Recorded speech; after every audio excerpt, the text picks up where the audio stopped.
Jim Cummings and Braineater, or the Braineater's Modern Man on Bad Vibes, CFRO 100.5 FM. And I hear they're coming to Lanaluz on the 17th of this month. That's right, they are. They are coming to, they will be playing live at Lanaluz. Before that, you heard Sex Appeal by Les Minstrels, who are from Quebec City originally. So here we are. It is the day after, we've got Pete Fry from the Green Party here. Say hello, Pete. Yeah, good to be here. and by here, I mean not the United States. Right. So I think the big political question that seems to be on everybody's minds is, that we can't, it's the elephant in the room, we can't ignore it, is firecrackers. Should they be banned? Ooh, nice spin. Yeah, well, because over Halloween, yeah, there was that incident. There was that dog who ran onto the SkyTrain tracks after.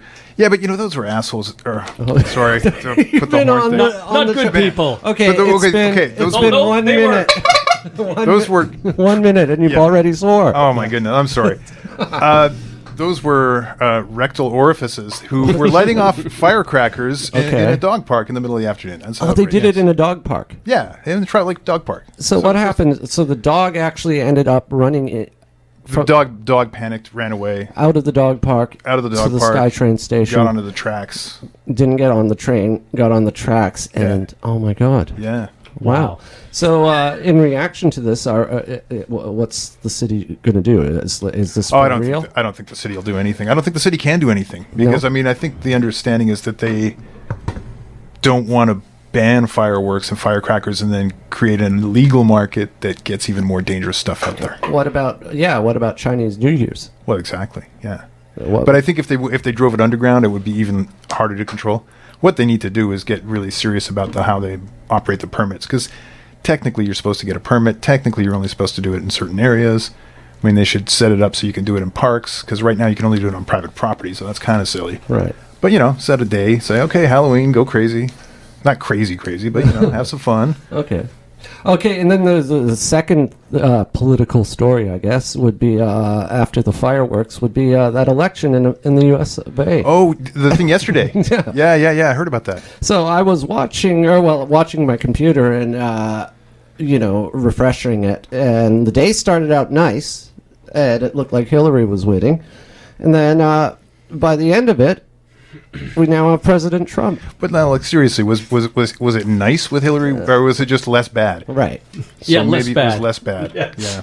So what's your take on this whole thing? You're no fan of Hillary, and you're in a party, the Green Party, which isn't like the liberals and conservatives. This is a break, A little bit, yeah. We're a little bit more kind of independently minded. Okay, wait. Actually, first let's talk about. But I'm less of a fan of Trump. So you are. Yeah. So all things considered, I would say Hillary would have been the less evil choice. Mm-hmm. But that's also business as usual, status quo. Do you think it is business as usual? Because basically Trump, his big thing, he was saying anything to get elected, right? But he was saying, I'm going to shake things up and, change the political or challenge the political establishment. And he made a lot of crazy promises, Pete. Do you think he's going to do any? Well, he's definitely changed and challenged the political process. Like the institutions he's shaken them to the core. Like him or hate him, right. He's definitely changed that. And he's challenged that. And I think that's what Hillary Clinton represented, the status quo, because she's part of the establishment. She's got all those same big super PAC donors and the same big money donors. But as a billionaire, isn't Trump also part of it? No, absolutely, yeah. But he's not part of that Washington elite, I think, is the difference. Right. I think that's why their whole catchphrase, drain the swamp, had such resonance in the alt-right. It scares the hell out of me, because this whole alt-right movement is really gaining a lot of traction in the States, and it's kind of popularized among young white men. And he's empowered bigots. Yeah, absolutely. It's weird times that we're living in, for sure. One of the things that he was talking about is ripping up the North American Free Trade Agreement. And and he was talking about doing tariffs for the Chinese goods coming into America. Like it was an incredible large tariff, like 46% or something. I think Trump said a lot of things. I don't know that he's necessarily going to do everything. I don't think he can. Something like that would close down Walmart. Yeah, well, all his products are made in China. And his own products. Yeah, his ties and his shoes and his shirts and suits and whatnot. And whatever souvenirs you can get at Trump Tower. Yeah, those Make America Great Again, made in China. So how's he? What's the workaround for that? And well, that's the thing. I honestly don't think Trump really thought he'd win. I think he always thought it was going to be to shake up the system. I don't think he honestly, truly thought he would win. And I think, people were sending a signal, disappointed with the Democrat Party in a big way. I think they did their best to torpedo the real grassroots candidate and Bernie Sanders and people who were really passionate about the guy. Mm-hmm. And they took him out from the back room. Yeah. And I think that probably left a really horrible taste in a lot of people's mouths. Yeah, it's funny because I got a lot of criticism for mentioning just that by some of my Facebook friends. That's the way I stand on it. Yeah, well, it's maybe too soon. I think a lot of people are pretty raw and really, really upset about the outcome. Of course, as am I. I mean, I think most thinking people are really mortified at the idea of President Trump. But I think after the dust settles, I think the DNC will look back and go, we have to own a great deal of this for the way we operated. Right. So Trump, he now has his finger on the button. Right? God, I hope not. Not yet, at least. And as we know, he's a very vindictive man. Yes. Or he plays one on TV. He does. I mean, it's all so surreal, and it's hard to tell if this is just business as usual.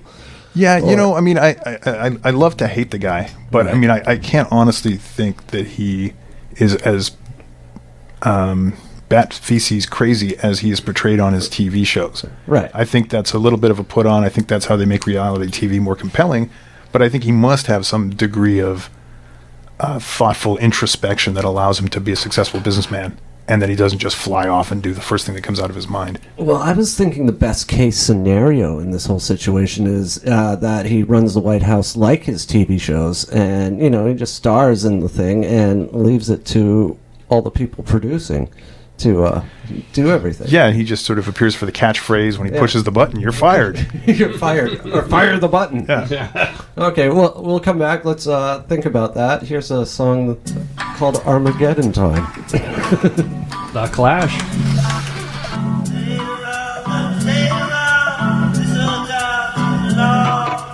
Seems like I got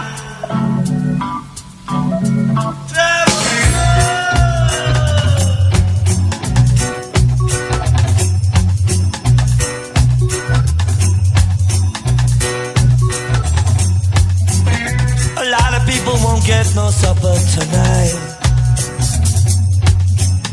A lot of people won't get no justice tonight. The battle is getting hard in this Irish Armagideon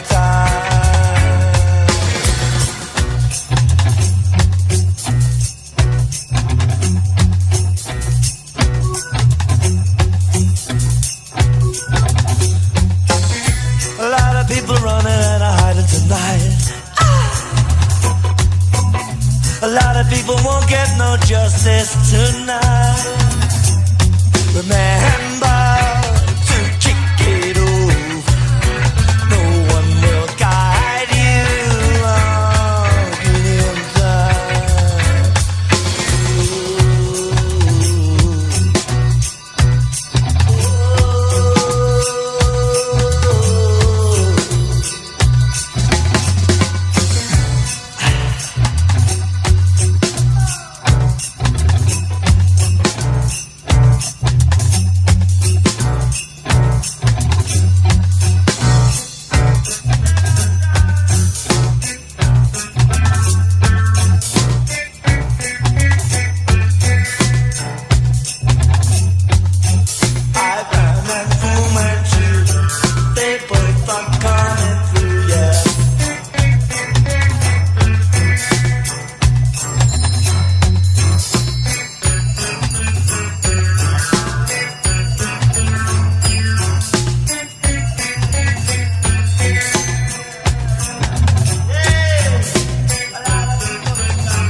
down by the line. A lot of people wanna get known. Stop for tonight. A lot of people wanna get known. Justice tonight.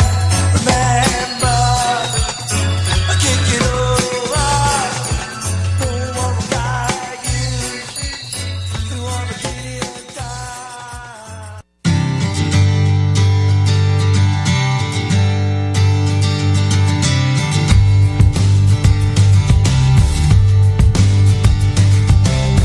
Her screws so loose, her vacant eyes.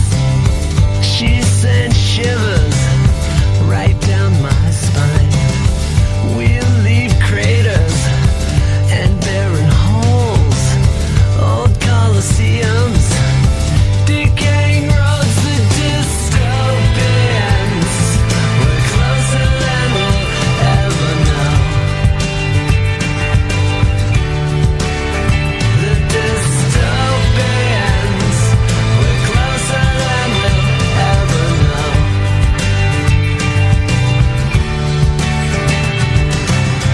We'll spread disease, bring sex control. You'll keep on working for common goals, to build a new world on the ruins of the old, temples for harlots and Nazi gold. The dystopians. We're closer than we'll ever know. The dystopians. We're closer than we'll ever know.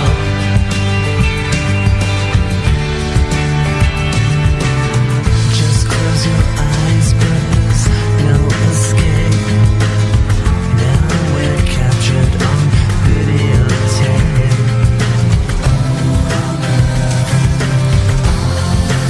As it is above, so let it be below.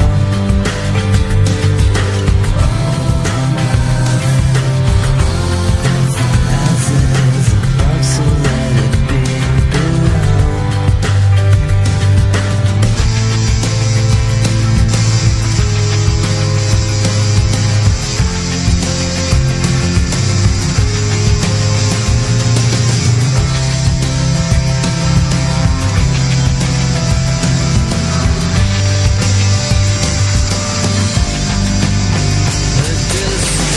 dystopians.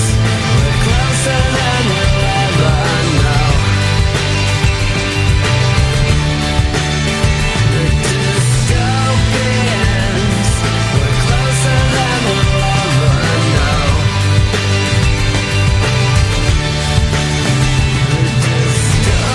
dystopians. We're closer than we'll ever know.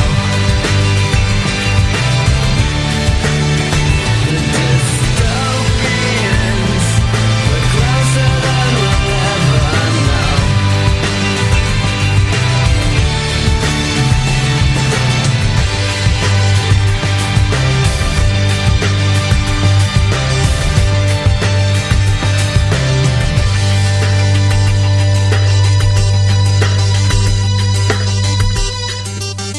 That was the Dystopians by Soul Kid #1, and before that you heard the Clash, Armageddon Time. We're here with Pete Fry from the Green Party. Mark Bignell is Pushing over, the buttons. over here. You're listening to Bad Vibes on CFRO 100.5 FM. Pete, one thing about this whole thing, it's empowering in that anybody can be president now, right? That's true, yeah. And as we were saying in the break, I think it might be creatively empowering, just like Thatcher England was kind of a hotbed of creativity for counterculture. For protest singers, I Yeah, guess. so, maybe there's every dark cloud has a silver lining, Really? maybe? I don't know. I'm Is trying it- to be hopeful. But is it worth it? No, but, But after witnessing this this garish display of politics and the whole lead up to this election, what about you? You've been in politics for a while. well, going back to just raising a ruckus over issues and being How did this all start for you? How did you get into it? Because you've done 2 runs at City Hall now. Yeah, I ran for city council in 2014, and then I ran in the provincial by-election last year. Right. Why would you do something so crazy as that? Yeah, it's a good question. I mean, I do believe in challenging the sort of status quo, and I think that's largely typically what we see in politics. And that's what, in a sense, Donald Trump did, I guess, was challenge the status quo. Right now, the political world, especially in Vancouver, is dominated by big money. Like, there's no limits on campaign financing. Ironically, actually, this Trump victory will probably mean a lot of Americans are moving up here and will further dominate. Do you think they actually will? 3 of our top city staff, 3 of the 4 top staff at the city of Vancouver are American. A lot of our civic politicians over the years have been Americans. Jim Green was an American draft dodger. I mean, I think we have the largest American expat population in Canada. That's funny. I was talking to a few Americans at the bar the other night watching this circus last night, and they're wondering, am I going to be let back into my country? Yeah. Well, weird. Yeah. I mean, so like the dominant civic party, Vision Vancouver, has been bankrolled by big American money interest financiers for years now. A guy named Joel Solomon. He's there seems to be a lot of parallels going on here in Vancouver with New York with the whole gentrification, which is oddly enough, ironically, that's how Mr. Trump got his start, right? He got the biggest tax break in the history of New York State in order to build hotels and whatnot for the rich. Basically, there was a switch when New York went bankrupt in the 70s.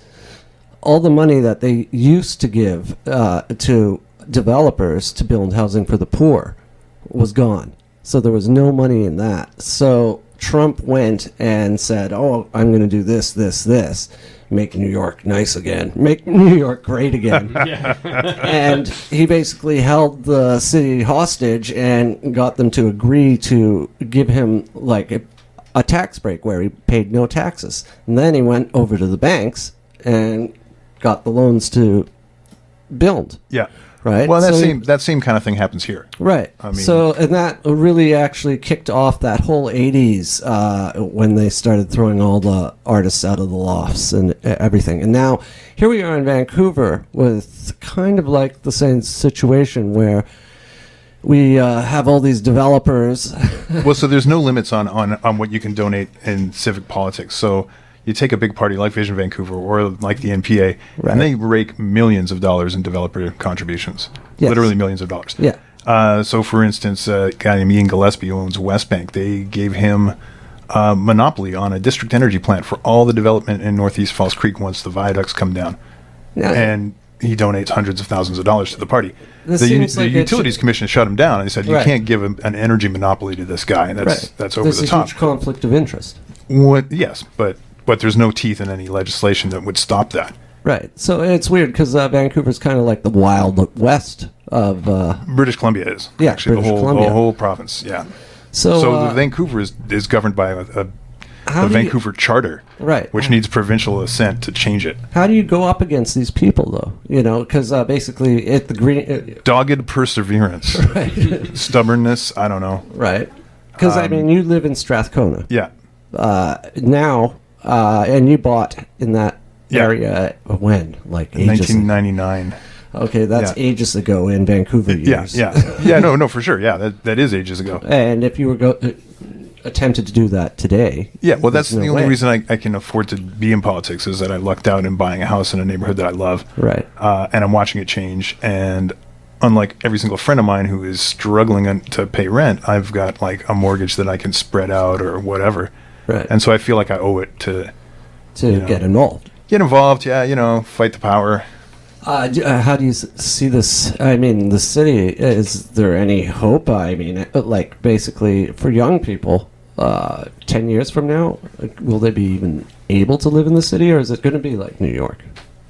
We need some radical intervention. We need to start building housing. I mean, the challenge is we need to get the federal government involved in building housing. We need to get the provincial government involved in building housing. We need to get the provincial government to loosen up the control over the Vancouver Charter so that we can start So there's ways that we can do tax schemes. Like there's something called they do in the States called tax increment financing, where you like designate a new neighborhood, and then you get a bond to pay for all these services like housing based on the taxes that you would collect over the 20 years or whatever that it would amortize. Right. We can't do that because of the Vancouver Charter. So Wow. new tools that would allow the city to start doing things aggressively, like building housing. Right. Got to So get right in there and basically, do it. We got to get you in so that you could tear apart this charter. Yeah, well, that would be awesome. But, it would need more than just me. But I'm certainly willing to get out there and just yell about it and make noise. Right. How about following a Trump doctrine and pick a scapegoat, like maybe the Mexicans? Yeah. Well, you do see that. It's tried a lot. It's interesting. You see a lot of the consternation over foreign investors, and it always sort of came back to China, which is. China. Yeah, and awkward conversation because of course people will immediately call racism, even though I think a lot of the people who took that argument weren't necessarily racist. In fact, I know a lot of these people, and they're Right. Chinese Canadian people, and but they're rightly calling out non-local capital. But I think what's interesting now is since the Trump win, we might actually see a shift in this conversation about foreign investment. So it won't be really racist because Americans are all races and colors and creeds and whatnot. So once the Americans start flooding here with their money, buying up all our property, trying to get the hell out of U.S. Yeah. What about all these empty condos, that people are just sitting on? You know what? There was actually they had a thing at City Hall today. They were proposing a new legislation on how to deal with it.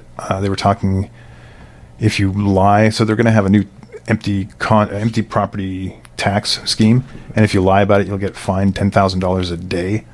Wow, that's Yeah. actually that might actually work. It might, yeah. Because That's a pretty scary amount of money, even if you're a billionaire. Right. Wow. Yeah. So there are some. They are trying to deal with this situation, they're reacting. I think they should have been dealing with this years ago. They're just now getting around to reacting because the pressure is just too great. And you were talking about the federal government. There's how would they get involved with? Well, so back in the British Columbia? 90s, the federal government stopped funding housing. So it used to be that the Canada Mortgage and Housing Corporation would build public housing and finance big public housing projects. They don't do that anymore. They stopped in the 90s, moved towards a smaller amount of transfer money that went to the provinces. So that became BC Housing that started to build and take over a lot of those properties. Now BC Housing, which is a provincial agency, is in the process. They have this new scheme called the Asset Transfer Program, where they're taking housing projects, selling them to nonprofits so that the nonprofits can then use the equity to leverage their operations. But in the meantime, we're losing public land that is not-for-profit housing. Oh, Jesus. Yeah, it's a really complicated scheme, What- but doesn't end well, I think. Are you going to take another run at? They're trying to get me to run in this provincial election, but to be honest with you, I just don't. When is that? The provincial election's in May. In May. Yeah, So I think there's a lot at stake in this provincial election, and my heart's not totally into it, to be honest with you. it was a lot of work. It's a ton of work. It's a ton of work, yeah. And as you're not a billionaire, No, I'm not a billionaire, but I have a house that, you have a house. yeah. So in Vancouver, in a sense, You're a millionaire. yeah. But house rich, cash poor, right? I don't really make a lot of money. Back in the 90s, I got holes in my clothes, and back in the 90s, yeah. you were a Digiboy. That's right, as were you. As I was one of You were one of of- the yeah. Digiboys. We lived in a warehouse That's right, yeah. Well, an Back- awesome warehouse. You had the secret room with the Back. painting. Yeah. back when you could get warehouses. Yeah. And that was a great space too. We had a great space for Right. cheap. And And I remember I had that painting on the wall. Yeah, yeah. I had a hidden room. Yeah. With a painting of me. Yeah. And you kind of knocked on the painting, and that opened, and then you revealed the secret room. Yeah. revealed the secret room, and then I went in there. But your dog Elvis. Yeah. Would always get into my room. Yeah. Right? He was and he loved you, Mark. he loved me. Yeah. Anyway, the dog. Also, my room was up on the in a, like 6 kind feet of up, a loft and thing. kind of loft thing. Yeah. Right. So he would go into my room when I was out, vomit on my bed because he'd eaten garbage all Yeah, day. but it's love, right? Yeah, and then he'd try and hide it by burying it using my sheets. So I would roll home at the end of the night down at the railway or wherever drunk, jump into bed, and I'd just jump into a pile of vomit Wow. all the time. I miss Elvis. Yeah.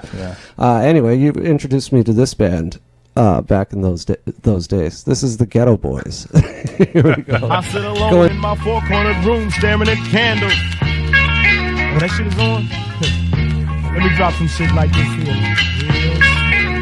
At night I can't sleep, I toss and turn. Candlesticks in the dark, visions of bodies being burned. Four walls just staring at a nigga. I'm paranoid, sleeping with my finger on the trigger.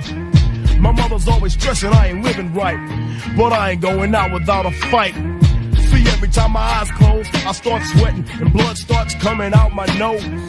It's somebody watching the act, but I don't know who it is, so I'm watching my back. I can see him when I'm deep in the covers. When I awake, I don't see the motherfucker. He owns a black hat like I own, a black suit and a cane like my own. Some might say take a chill, B, but fuck that shit. There's a nigga trying to kill me. I'm popping in the clip when the wind blows. Every 20 seconds got me peeping out my window. Investigating the joint for traps. Checking my telephone for texts. I'm staring at the woman on the corner. It's fucked up when your mind's playing tricks on you.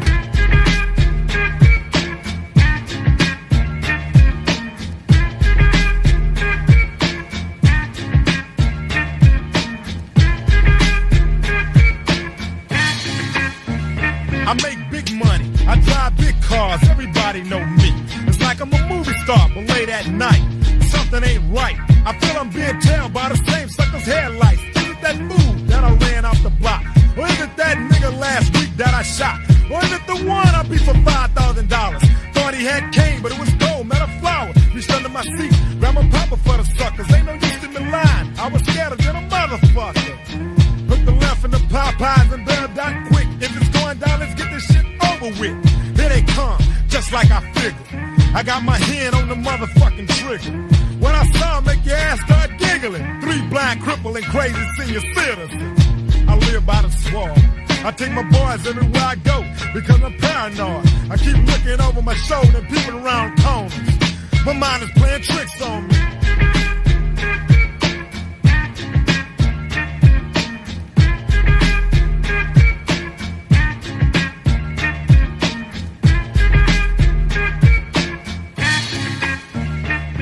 Day by day it's more impossible to cope. I feel like I'm the one that's doing dope. Can't keep a steady hand because I'm nervous. Every Sunday morning I'm in service, praying for forgiveness and trying to find an exit out the business. I know the Lord is looking at me, but yet and still it's hard for me to feel happy. I often drift when I drive, having fatal thoughts of suicide. Bang and get it over with. And then I'm worry free, but that's bullshit. I got a little boy to look after, and if I die, then my child will be a bastard. I had a woman down with me, but to me it seemed like she was down to get me. She helped me out in this shit, but to me she was just another bitch. Now she's back with her mother. Now I'm realizing that I love her. Now I'm feeling lonely. My mind is playing tricks on me.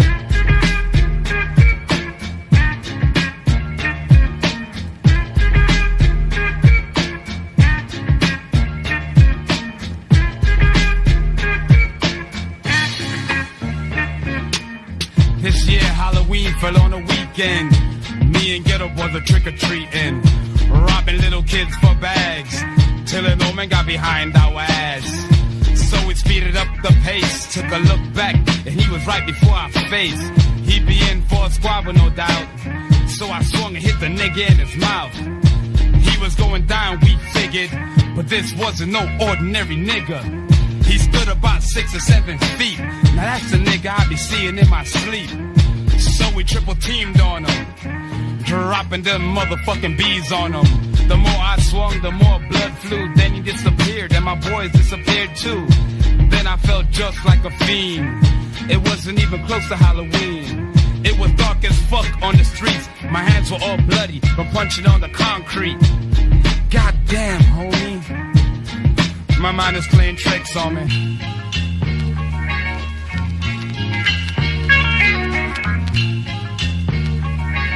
You're listening to Bad Vibes Radio on Vancouver Cooperative Radio, CFRO 100.5 FM, brought to you by Radio Vancouver and sponsored by the Rickshaw Theatre.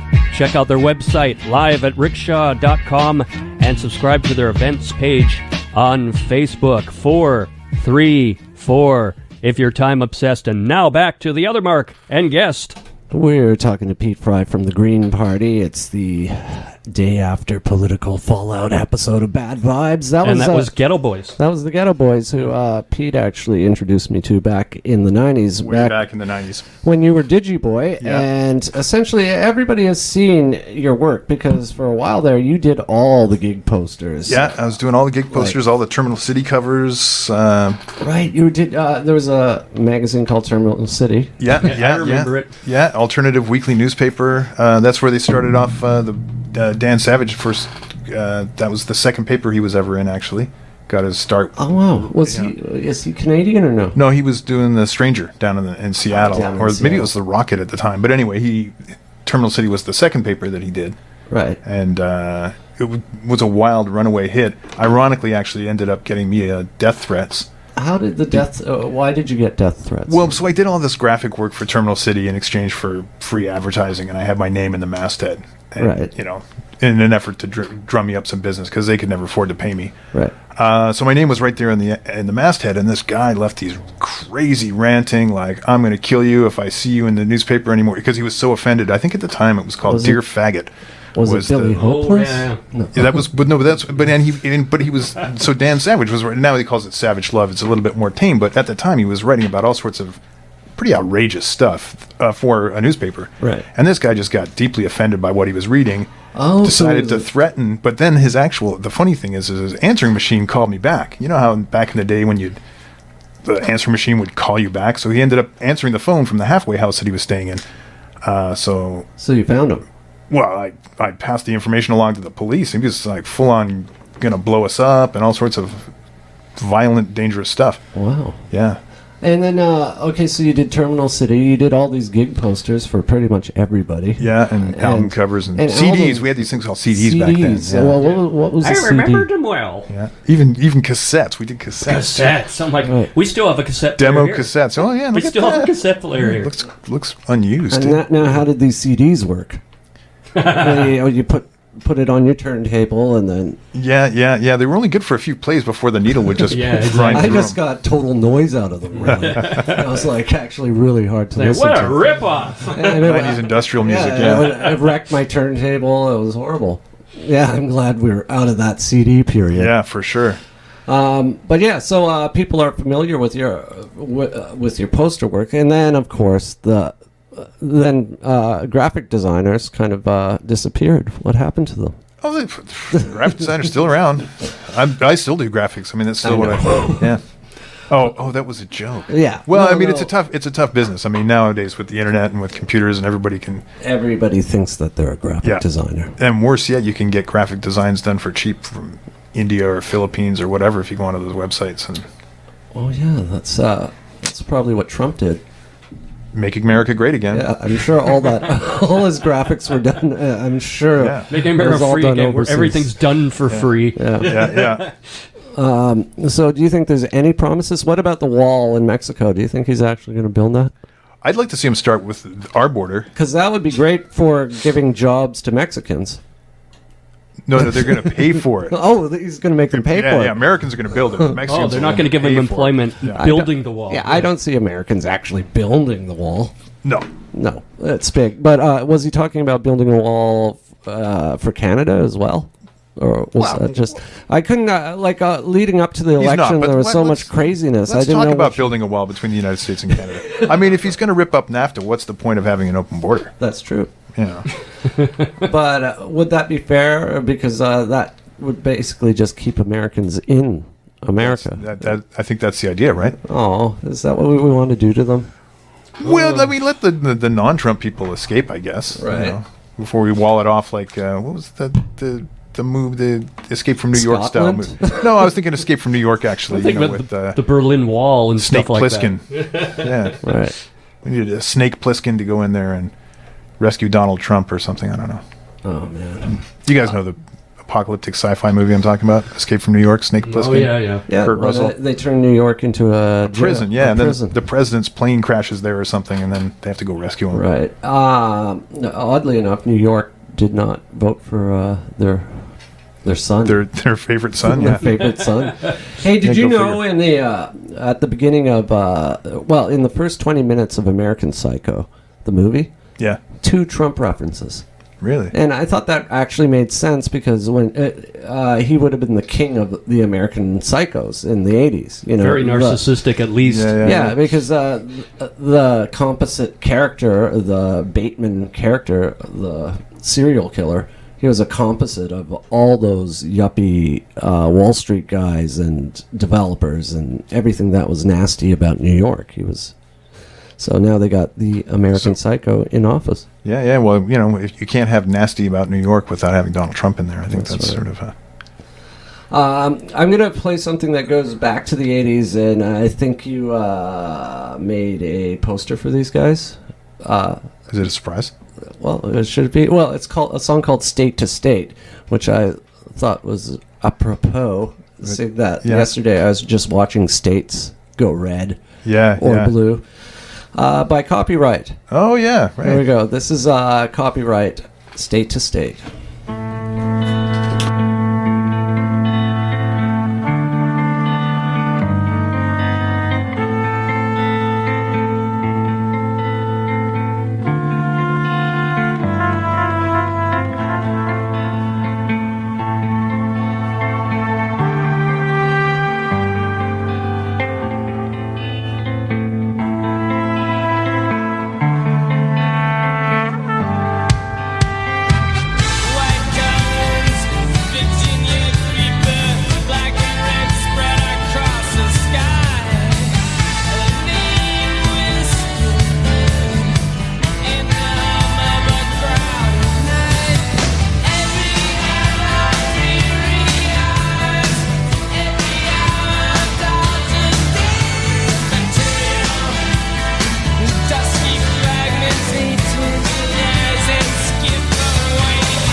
Go ahead.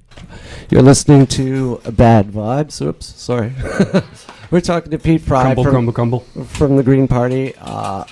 So what was I talking about? Well, speaking of bad vibes, we're talking about the U.S. election, and then we were talking right. about local politics and housing affordability. Okay, yeah. So how do we stop from going down the drain like the United States? I think they're taking a bullet for us in a lot of ways. I don't know, man. I mean, we just got through like 12 years of Harper. I mean, we can't really point fingers. But what I do think is the real key is I think when you look at elections like what went down, even though Trump didn't raise the kind of money Hillary Clinton, I mean, I think it was a reaction to that big money machine kind of thing, but Trump had his own big money. And I think that's what it really comes down to is big money dominates politics. So it's kind of incumbent upon the voters to get more politically literate and get more active. And that's the sort of insidious thing about modern politics is there's lots of advocacy groups out there that have their own special interests that pump a lot of money into telling people how to vote. We saw this during the federal Canadian election. So do you think are people here disenfranchised more now, or? Well, not literally, but yeah, I think people see it a certain futility in voting. Certainly in the system that we have now of regional representation on the federal and provincial level. I mean, the only thing worse than what we have now is what the Americans have with their electoral college system, which is absolutely nuts when you look at how that vote played out yesterday. Right. Hillary Clinton got the popular vote, but because of this archaic system, I was actually watching some online video from Al Jazeera about how the electoral college system really works, because it's quite confusing to me. Mm-hmm. But it's really based on this archaic system back in the 1700s where people didn't understand enough about voting, so they had these electoral colleges of guys who would vote on their behalf, and they didn't even know how they were going to vote. They were just like, well, Mark's a good guy, I'm going to send him over to Washington to vote on my behalf, and he's going to represent us as a voter to vote for another elected representative. So is that kind of that's what it's actually based on, and that's that way. And it's also in some states it's a complete winner take all situation. So you get a state like Texas, even though Trump didn't win every single one of the he gets the whole nut, so he gets all 20 or whatever Texas is, which is a bizarre system. Right. Well, their whole system's bizarre. But so is ours. I mean, the fact that popular votes don't reflect. I mean, we've been talking about this for years, moving towards a system of a system of proportional representation, and I still think that needs to happen. But interestingly, you see Trudeau now; he's already starting to backpedal on it because he got such a commanding win. In the old system, he's like, well, I don't think people really want proportional representation anymore. And it's like, whoa. Really? They don't? Well, that's where he's taking it. That's he's.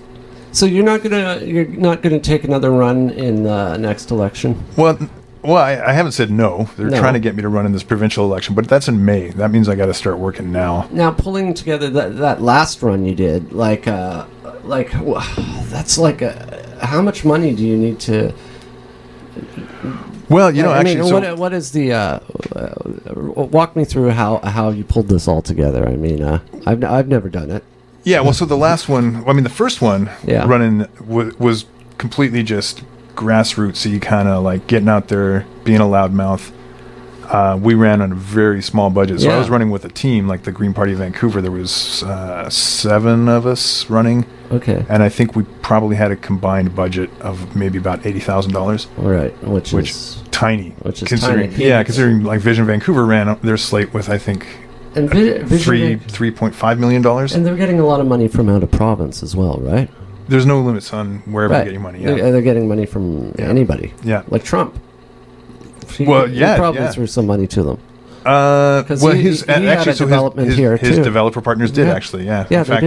In fact, one of the main Vision counselors, Jeff Meggs, was there at the Trump Tower unveiling with Donald and Ivanka and Donald Jr. and the whole Trump weird family. Right. And made some crack about Donald. What took you so long? Which was. Ugh. Oh my God! But the company Holborn developers that did Trump Tower, they're also the ones that have been sitting on Little Mountain housing project. They tore down the public housing project at Little Mountain. Mm-hmm. They still haven't built anything. It was supposed to be some kind of mixed housing project. It's been languishing forever while they do their thing, but they're busy building Trump Tower those same developers put hundreds of thousands into Vision's pocket. Yeah, and didn't they just lease his name? Yeah. Yeah. Yeah. Okay. Yeah, Trump doesn't get his hands. He doesn't spend his own money. Right. So what about the Trump pipeline? Ooh. Yeah, well, no, it's not yet the Trump pipeline, but there is, I think that is going to be a big, a very big play that's going to happen in the next couple of years. We'll have to see, because I don't see a lot of leadership from the Trudeau government about pipeline politics at this point. It looks like he's going to push through the Kinder Morgan, which is the pipeline that's coming here into Burnaby. Right. But that's to service an Asian market. I think the things like the Keystone XL and the Dakota Access Pipeline, those kind of pipelines to service domestic use in the United States, I think we'll see those get pushed through. I mean, the scary thing is Trump now controls... Oh, that's a bad sound, isn't it? Yeah. Angry bees. Yeah. Okay, sorry. So keep going. he's got all three houses. He's got the House and the Senate, and he's got the White House, and he'll have the Supreme Court. I mean, we're in for a rough ride. Right. I noticed. Okay, when in the American election, you get to vote on a whole bunch of different issues as well. That's not just the president. Yeah. You get for death penalty and state by state. Yeah. And the issue about porn stars wearing condoms. Seriously? That was on the California I would ballot. be surprised. Wow. Yeah, and since white males were doing most of the voting in this election, it seems they went for no condoms. Wow. Yeah. So that was on the California. So wait a minute, but why? So because they were trying to legislate that porn stars had to wear condoms? Is that? Well, I think because of AIDS and all, it makes sense. Yeah. It's like it was on the thing. We're going to make all the because California and what is that? That valley where most of your porn is made. It's Silicon Valley? No, it's, actually that is Silicon Valley. Actually, there's two porn hubs in California: Silicon and the one where they actually make the porn. But it was a big issue because a lot of these porn stars were saying, "We're going to have to move to out of California to Florida or somewhere where we don't need to wear condoms." Oh, so the porn stars didn't want the condoms either? No, because apparently pornography viewers don't like seeing condoms.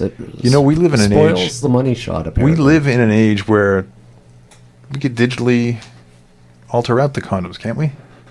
Yeah, but look at the budget. You're not going to spend all this time CGIing out condoms on a budget. Why not? For your porn. CGI the condoms. I mean, yes, that seems to be the right... Well, I guess, and they don't have any kind of healthcare system anyway, so I guess it's not on the taxpayers, so... Yeah, that's what America about for you. American healthcare? Do you think Trump's going to... I think he was pretty clear that he's getting rid of the whole Obamacare thing. No. Oh my God, the phone's ringing. What's happening here? Should we answer it? Or? I don't know. I'll answer it. Oh, wait, I want to play a song. So we have the very first president who used to be a TV star, a reality television star. So here we go. This is TV Baby.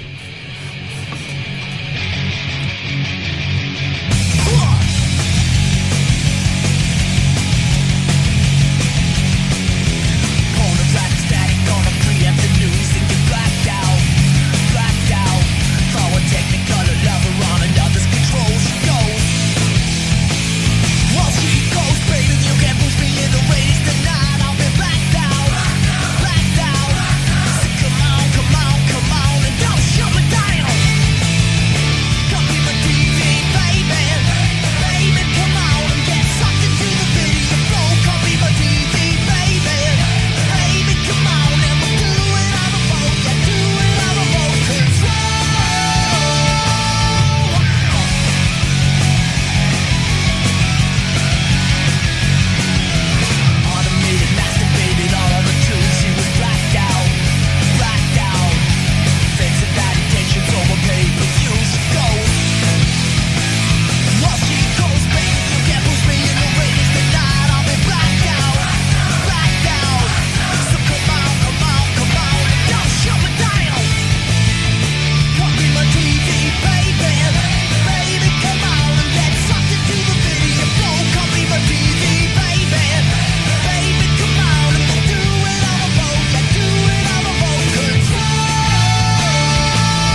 TV Baby by Flash Bastard, because we got a TV baby in the White House. We've been talking. We've been talking to Pete Fry from the Green Party, and you probably will take another run at this. Joe Keithley of D.O.A. is also a Green Party. Yeah, and I think so. I'm probably less inclined to run in May in the provincial election. More thinking the civic election, which is 2018. So it's quite a ways away, and give me a nice break. But I think Joe is good to go for this upcoming provincial election. So for all these disheartened, disenfranchised, polarized young people out there who are going, how the hell do I come up with $1,500 rent per month for my one-room flat in Vancouver? Closet. I mean, the city is, will it just be a luxury vacation spot for the rich? Or will the... Well, unfortunately, I mean, we can't turn back the clock, and it's been years of inept leadership on this very file that have gotten us to this point. I mean, only now, I mean, we had the mayor up until fairly recently saying, oh, no, non-local capital is not an issue, and of course... Now, as soon as this provincial government has introduced a 15% foreign investor tax, he's suddenly like, what took them so long? And I'm like, geez, you guys, no, come on. Basically, we need you and we need Joe Keithley to keep attacking this charter in Vancouver. Well, no, Joe's running in New West, so that's the Vancouver charter. Yeah, the Vancouver charter? Or actually, no, he's running Coquitlam, I think. Right.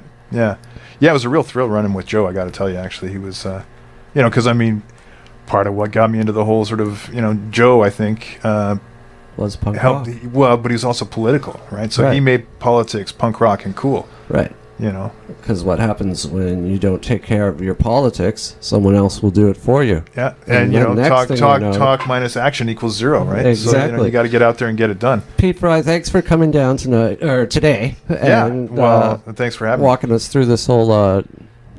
Did you say walking or rocking us? Rocking us through. Through this whole cluster. All right. I think this is a fitting song to leave with. It's called World War III by D.O.A. Here we go.